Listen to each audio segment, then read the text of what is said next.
झारखंड के नतीजों में 7 बड़ी सीख इस देश के लिए, आपके लिए, नेताओं के लिए क्या छिपी है, लेकिन इन पर कोई बात नहीं कर रहा। महाराष्ट्र और झारखंड के नतीजे आ गए। लोगों ने यह बता दिया आपको कि कितनी सीट किसकी आई हैं, किसको कितनी वोट पड़ी हैं, कौन जीता कौन हारा। लेकिन इसके पीछे एक और विश्लेषण है, इसके पीछे का एक और ब्लैक एंड व्हाइट विश्लेषण है जिसके बारे में शायद आपने सोचा नहीं होगा। इन चुनावों के नतीजों में बहुत बड़ी बड़ी सीख छुपी हुई है। पहली और सबसे बड़ी सीख यह है कि अब हमारे देश में, हमारे देश की राजनीति में कैश वाली कल्याणकारी योजनाएं आ गई हैं और ये योजनाएं अब हर राज्य में सत्तारूढ़ पार्टियों के लिए चुनाव जीतने का एक शॉर्टकट या कह लीजिए कि एक बढ़िया फॉर्मूला बन गई है। महाराष्ट्र में बीजेपी गठबंधन की सरकार ने 2,40,00,000 महिलाओं को हर महीने 1,500 रुपए की आर्थिक सहायता देने के लिए लाड़की बहन योजना की शुरुआत की, जो अब 2,100 रुपए हो जाएगी, यानी 2,100 रुपए हर महीने मिलेंगे। इस पर सरकार एक साल में 46,000 करोड़ रुपया खर्च करेगी। 46,000 करोड़ रुपया। झारखंड में हेमंत सोरेन की सरकार ने 48 लाख महिलाओं को हर महीने 2,500 रुपए देने के लिए मैया योजना की शुरुआत की, जिस पर उनकी सरकार 14,000 करोड़ रुपए खर्च करेगी। ये दोनों कैश वाली कल्याणकारी योजनाएं हैं जिसमें महिलाओं को घर बैठे पैसा मिल रहा है और सरकारों को और पार्टियों को चुनावों में वोट मिल रहे हैं। एक तरफ से पैसा जा रहा है, दूसरी तरफ से वोट आ रहा है। चुनाव जीतने के इस मॉडल में सत्तारूढ़ पार्टियों को ज्यादा लाभ होता है। लोग चुनाव में सत्तारूढ़ पार्टियों की तुलना में दूसरी विपक्षी पार्टियों की जीत को लेकर अनिश्चितता की स्थिति में रहते हैं। उन्हें लगता है कि जो पार्टी पहले से ही सरकार में है और जो पहले से ही उन्हें घर बैठे ये पैसा दे रही है, उसे ही चुनावों में वोट देना ज्यादा फायदेमंद होगा और उनके बैंक खातों में जो पैसा पहले से आ रहा है वो बिना रुके, बिना किसी अड़चन के ऐसे ही आता रहेगा।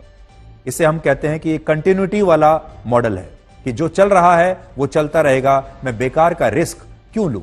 वोटर भी ये सोचता है। जैसे आज अगर आपको ये पता चले कि आपके मकान में एक नया किराएदार आ सकता है जो आपको शायद ज्यादा पैसा देगा, तो भी आप पुराने किराएदार पर ज्यादा विश्वास करेंगे जो किराएदार कम से कम हर महीने 1 तारीख को आपको लगातार किराया दे रहा है। आप सोचेंगे कि यह ज्यादा बेहतर है, इस पर विश्वास किया जा सकता है। नया आदमी पता नहीं कैसा आएगा, किराया देगा या नहीं देगा, इसलिए थोड़ा बहुत किराया ज्यादा मिल जाए और इसी के साथ काम चलाते रहें।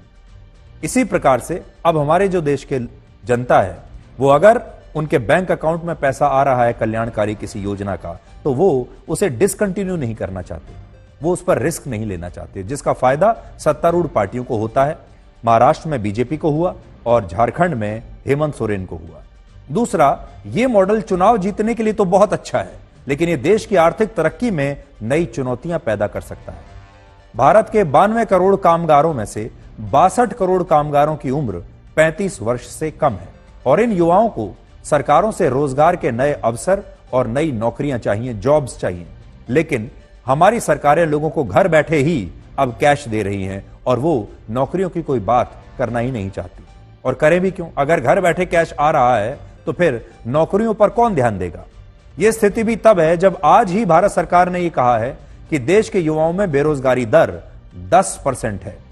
सोचिए, जब लोग घर बैठे कैश लेने के लिए राजनीतिक पार्टियों को चुनाव में जिताना शुरू कर देंगे, तब ये सरकारें नई नौकरियां पैदा करने के लिए मेहनत क्यों करेंगी? और तब इस देश में बेरोजगारी का मुद्दा बड़ा मुद्दा कैसे बनेगा? घर बैठे तो पैसा आ ही रहा है, बेरोजगारों को कहीं पैसा मिल रहा है, महिलाओं को कहीं पैसा मिल रहा है, कहीं छात्रों को कुछ मिल रहा है, किसानों को मिल रहा है और ये एक सुपर हिट फॉर्मूला बन चुका है। लेकिन कभी आपने सोचा है कि इससे जो पैसा सरकारें खर्च करती हैं, ये पैसा बांटने के लिए, वो पैसा अगर कहीं और खर्च हो, वो पैसा नई नौकरियों के लिए खर्च किया जाए, नए इंफ्रास्ट्रक्चर के लिए खर्च किया जाए, तो देश और ज्यादा तरक्की कर सकता है और इससे हमारी अर्थव्यवस्था को नुकसान पहुंचता है।